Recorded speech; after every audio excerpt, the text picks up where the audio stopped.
Hi friends, this is Sarah from Crafting and Relaxing. Welcome. Thank you so much for joining me. As you can see here, I'm having a wood stamp revival. I got a porch drop today of 4 or 5 iris cases of goodness. Someone that I love lost someone that they love who was a stamper. And at the time when we were cleaning out the house and dealing with stuff, honestly, I wasn't thinking about crafts. It was several years ago. We were just trying to get it emptied out so another set of family members could move in. And now, somewhere along the way, we must have piled stuff in the garage. The family's cleaning it out. Knowing that I stamp, as my sweet girl tells me, stamps are for old people. And I thought that was hilarious because I had some of the stamps, not these, but some other ones that were in her grandmother's collection. And I said, am I old people? But then today I gave a whole bunch of these stamps to a teenager down the street. So stamps are not just for old people. I want to clarify that right now.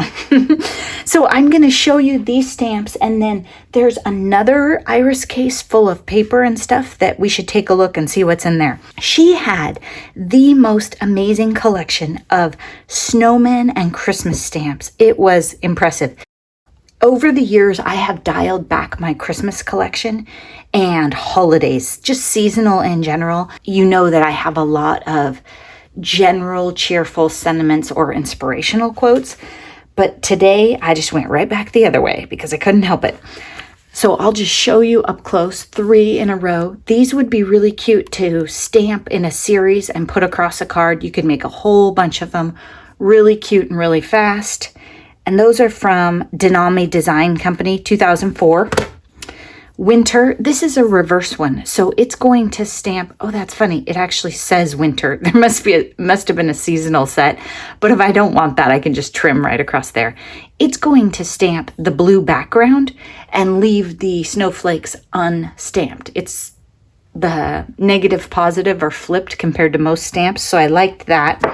Let It Snow. Again, this one would be great for making a whole bunch of cards that work for anyone. And you know how I love those winter papers and buy all the snowflake papers like they're going out of style.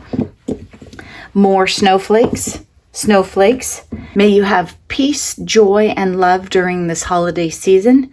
And it is made by SavvyStamps.com, made in the US. That's a cute one. Find peace within, treasure the moment, follow your dreams, truth, be a friend, cherish your family. You are my inspiration, the best in you. I thought a couple of these, like Find Peace Within, would be really nice on a journal page. You are my inspiration would be great, a great card for anyone. This one she actually had 2 of, and I just thought it was cute, so I grabbed one. This is PSX, Personal Stamp Exchange, 2003. I said a prayer for you today. Here's another PSX. It's crooked on here, but the stamp itself is not. And PSX, I'm surprised to see something crooked from them. This one's $19.99. We cannot all do great things, but we can do small things with great love. Mother Teresa. Look at this one. It is a giant background stamp of snowflakes, and I think there's some stars mixed in. Yeah, like in the middle of that one a little bit. I'm set for winter. With sympathy, I struggle to make sympathy cards, so I thought this was just a really nice font. You could put butterflies or flowers or whatever and just stamp it underneath if you need to. I'm going to put this in my July daily, cute little patriotic flag. She had a whole bunch of stamps from Great Impressions in Centralia, Washington.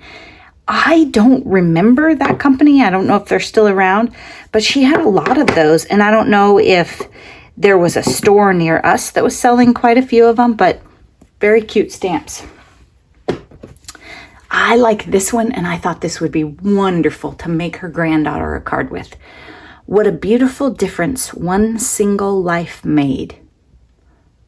Think about that. That's pretty cool. I'm a big fan of her granddaughter and her grandson, so it's pretty important to me. Wishing you a Christmas full of peace and joy. I love the stars. I don't make a lot of Christmas cards really, but I really liked the stars. Cherish yesterday, dream tomorrow, live today.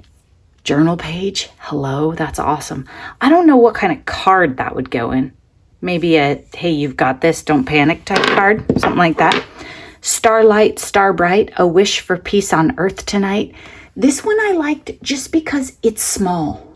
It's a nice small, if you needed a little sentiment on the front of your card, but you had decorated it up, it still works. Congratulations on reaching your star. I've talked about before, use sentiments or pick up sentiment stamps that have things in them you want to decorate the cards with. Stars, flowers, that kind of thing. So you know I love stars. Now I have a reason to decorate the card with them.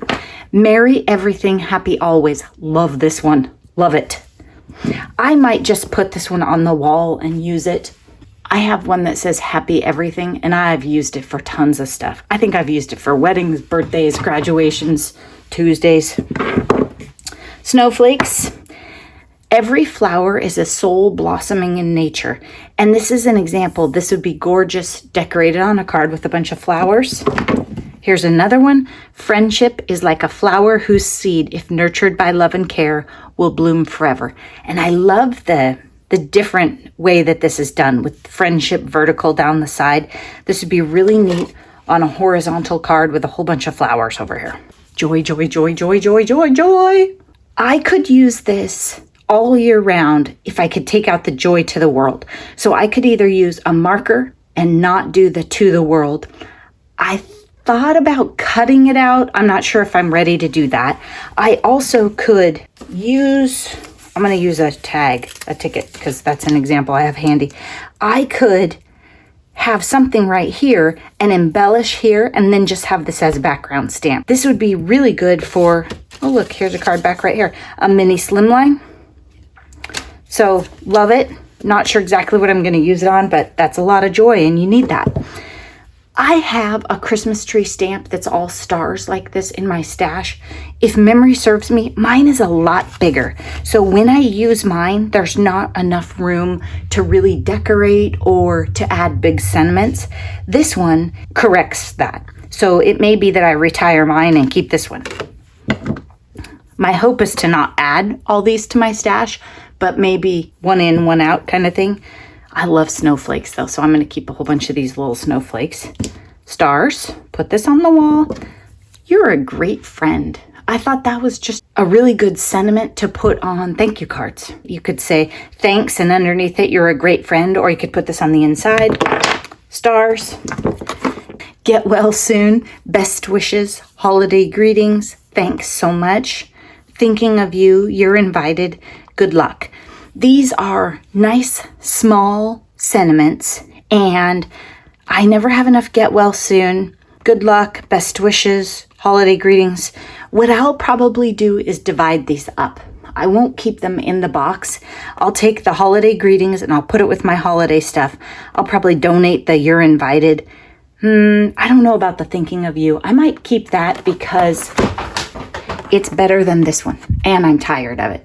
So when you get new stamps in, especially if they're wood block, you know, they take up a lot of space, look at them and say, okay, am I going to upgrade to the one that's 4 years newer? This one is a font that I've never been in love with, but I don't have a lot of thinking of you stamps. And this one's pretty elegant. I like it. Don't feel like you have to keep them in the sets they came in. It's your stuff. Okay, this one is Stars and Moons. It's a giant background stamp. Love it. It was from Anita's, I think, is the brand, which I'm not familiar with that. Very cool. She had a lot of beautiful stamps, and it was funny because her granddaughter made it sound like I wasn't going to like any of them. I was expecting those fonts, remember dots with the, she had a few of them, but not many. You know, really cutesy country fonts. Maps, journals, love the maps. LA, San Diego. Okay, then there was this box, and I started looking in it a little bit, but I haven't looked a lot. These are self-stick index cards. She, as far as I know, wasn't a journal maker, but she made really detailed, beautiful cards. I know that I have one right here on the wall. Oh, look at this. This is another way to honor her. She made this card. She may have had these for masking or something like that. And in fact, this isn't one of her fancier ones because this is a sticker, but she's inked the edges. This is layered up like 4 or 5 times. And this Let It Snow, my gosh, it looks stamped. It's meticulous. And that was probably before, the stamp positioner days. Wow, gorgeous. Love it. And she has textured cardstock, which we had a lot more of back then. We don't use that as much now.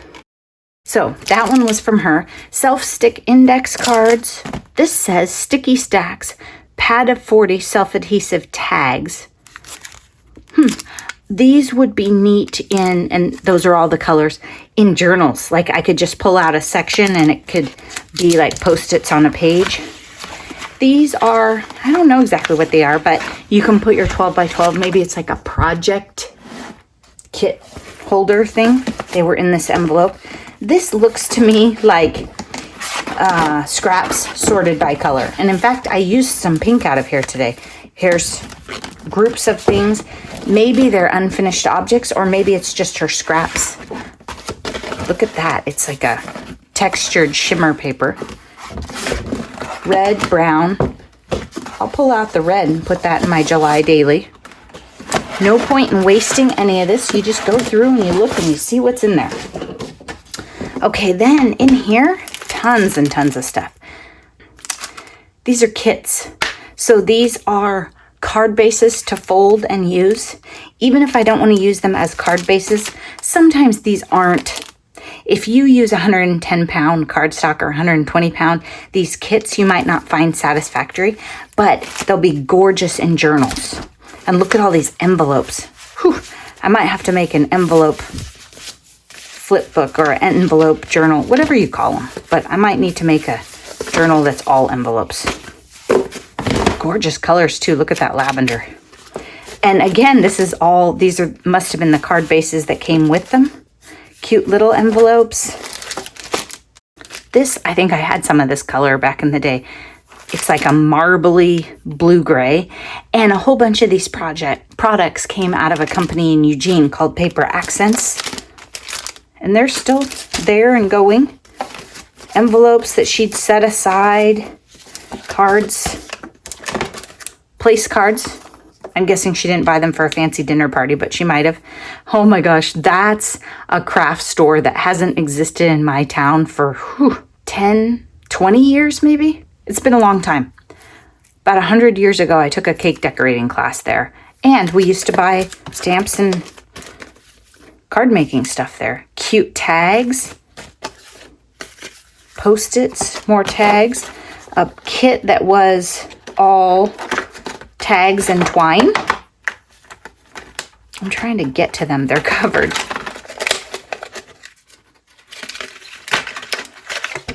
There we go. Look at these. They're the colored ones with the metal edges.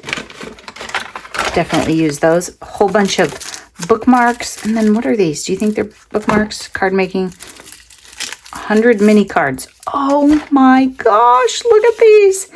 It's not that you don't have paper that you can fold in half and use, but would you have thought to make a card this size today if you hadn't opened up this package and found them? You wouldn't have set out today thinking, I'm going to make a little tiny adorable card that's 2.5 by 2.5. That's just cute. So that's what was in here. I'm going to sort through this. One of my rules about bringing stuff into my room is that I have to find it a home because I can't. I'll show you. I am very, very, very lucky to have these free cabinets and such, but even I can't live like that. I have to go through. I keep my Christmas stuff down there in the back. So I'll probably need to pull out those bins, which I believe to be full, and see if I can fit some of this stuff into it. And I won't put these back in the iris case. I'll separate those. And then the iris cases were pretty dirty. They had sat in the garage, so I'm going to clean those up so I can return a couple to the granddaughter and get my stuff put away. So when you bring new stuff in, you have to figure out where it's going to go. Otherwise, as a crafter, it just gets too overwhelming. And if you cannot, under any circumstances, figure out where to put it, you got to have that hard conversation. I gave a ton of these away. A ton. I shared with Noni and with somebody else down the street. So I didn't just keep them all. Thanks so much for watching. Bye-bye.